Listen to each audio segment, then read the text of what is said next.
Peter Berger, quite some time ago, wrote a very insightful book called The Social Constructions of Reality, or something like that. But he missed out quite a lot, because one of the things he missed out was our construction of a cosmology that's given to us. And of course, individuals have no idea what the cosmology actually is like. So it's handed to them via the education system. That includes what the Earth looks like. And your first introduction, of course, to the Earth is that it's a planet and it's a globe, and you see it in the public spaces and places and in your introduction to the education system.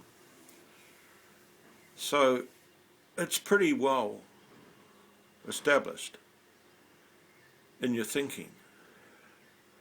And for me personally, it's come as quite a big surprise to realise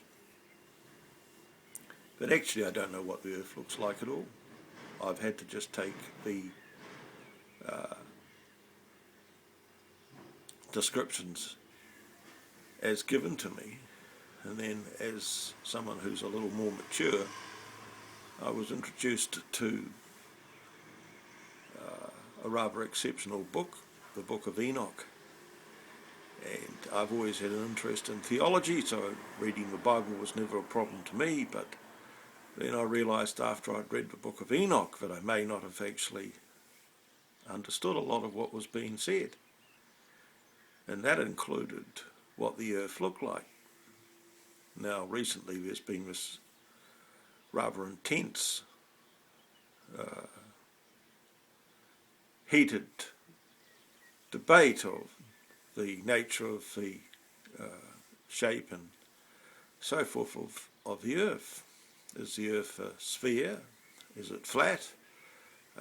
How is the waters of the Earth contained, and so forth? And this has actually made me think and research extensively on the subject, and of course there's a lot of hyperbole and people firing off at one another, and to use a term that I've been hearing a little lately is the egotistical side of this debate. Well, personally, I'm not interested in the ego aspects of it. I just want to get to the truth of the issue, and that is the only thing that I regard as important.